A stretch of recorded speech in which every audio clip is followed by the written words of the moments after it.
Hello बच्चों, आज की वीडियो में हम पढ़ेंगे टॉर्च बेचने वाले पाठ के क्वेश्चन आंसर्स। तो चलिए वीडियो शुरू करते हैं।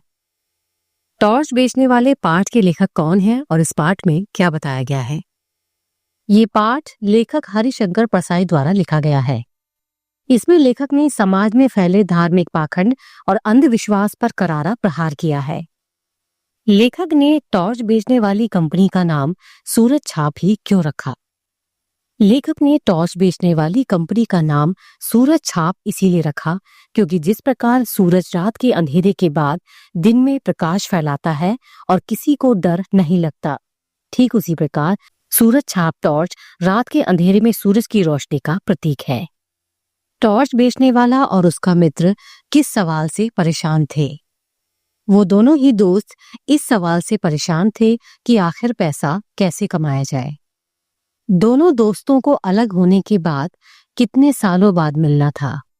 दोनों के रास्ते अलग होने के बाद और अपनी किस्मत आजमाने के ठीक 5 साल बाद दोनों दोस्तों को वापस उसी जगह पर मिलना था जहां से वो अलग हुए थे। टॉर्च बेचने वाला किस तरह से अपनी टॉर्च बेचा करता था? टॉर्च बेचने वाला अपनी टॉर्च बेचने के लिए चौराहे और मैदान में लोगों को इकट्ठा करके उन्हें अंधेरे का डर दिखाकर और अंधेरे से कई तरह के नुकसान के बारे में बताता था, जिस वजह से उसकी टॉर्च हाथों हाथ बिक जाती थी। दोनों दोस्तों ने अपना कौन कौन सा काम शुरू कर दिया था? पहले मित्र ने टॉर्च बेचने को अपना धंधा बनाया और दूसरा मित्र संत बन गया और लोगों को ठग कर पैसा कमाने लगा। दोनों दोस्तों के काम या धंधे में कैसा फर्क है? पहला दोस्त एक कंपनी की टॉर्च बेचा करता था जिसका नाम सूरज छाप था। वो लोगों के सामने नाटकीय रूपांतरण करके मेहनत से अपनी टॉर्च बेचा करता था।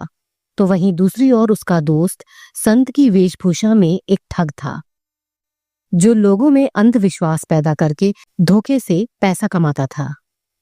5 साल बाद दोनों दोस्तों की मुलाकात किन परिस्थितियों में और कहाँ हुई?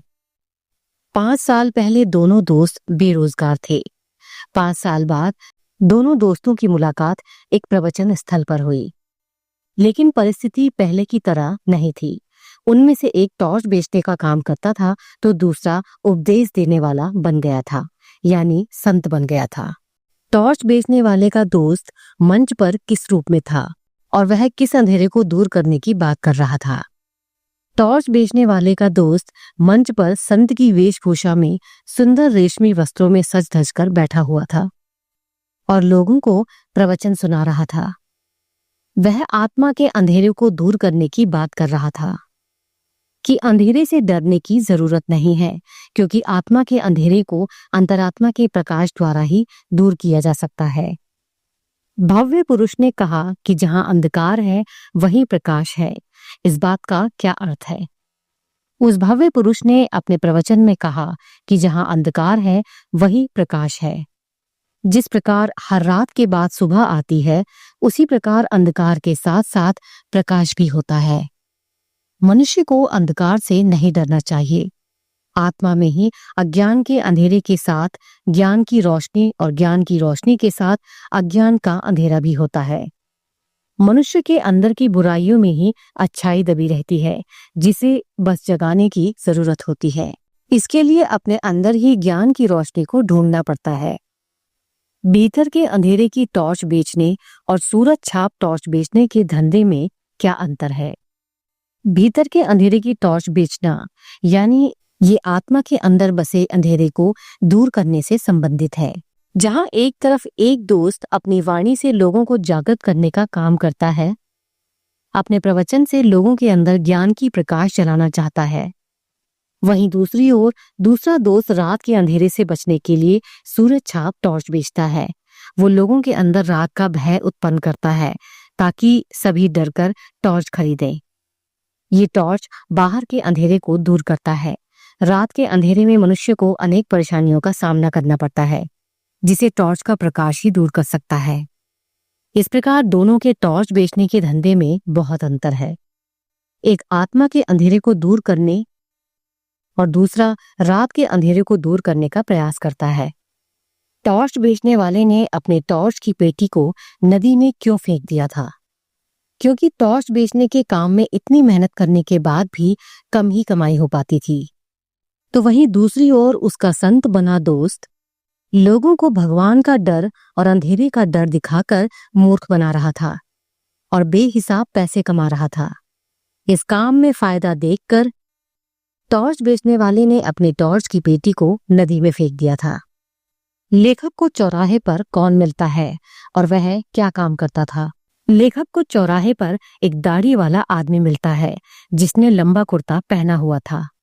वह आदमी चौराहे पर सूरज छाप टॉर्च बेचा करता था, लेकिन अब उसने टॉर्च बेचना बंद कर दिया था। उसे ये काम अब बेकार लग रहा था। अब उसने आत्मा की टॉर्च बेचने का नया काम सीख लिया था, जिसमें लागत कुछ नहीं लगती, केवल लाभ ही लाभ मिलता है और समाज में इज्जत भी मिलती है। प्रवचनकर्ता के प्रवचन सुनकर टॉर्च बेचने वाला क्यों हंस रहा था? क्योंकि उसने सोचा कि जब वह सूरज छाप टॉर्च बेचता है तो वह भी लोगों को दिन के अंधेरे से डरा देता है और लोग उसकी टॉर्च जल्दी से खरीद लेते हैं। ऐसे ही ये प्रवचनकर्ता भी लोगों के भीतर आत्मा के अंधकार की बात करता है। लोग आत्मा की बातें करने वालों के चक्कर में जल्दी फंस जाते हैं और अपनी आत्मा के उद्धार के लिए प्रवचनकर्ता के चरणों में गिर जाते हैं। उसे लगा कि ये प्रवचनकर्ता भी टॉर्च बेचने वाला ही है। दोनों में बस इतना अंतर है कि वह ऊंचे मंच पर बैठकर लोगों को बेवकूफ बना रहा है और दूसरा चौराहे पर खड़े होकर बेवकूफ बनाता है। उस व्यक्ति की अंधकार से प्रकाश में लाने की बातें सुनकर ही उसे हंसी आ रही थी। टॉर्च बेचने वाले को अपनी सूरज छाप टॉर्च बेचना बेकार क्यों लगने लगा? एक बार जब टॉर्च बेचने वाला अपने संत बने दोस्त से मिला तो उसकी धन दौलत और चमक दमक से वह बहुत प्रभावित हो गया था। वह हैरान था कि उसने 5 सालों में इतनी दौलत और इज्जत कैसे कमा ली थी, जबकि उसके उपदेश टॉर्च बेचने वाले जैसे ही थे।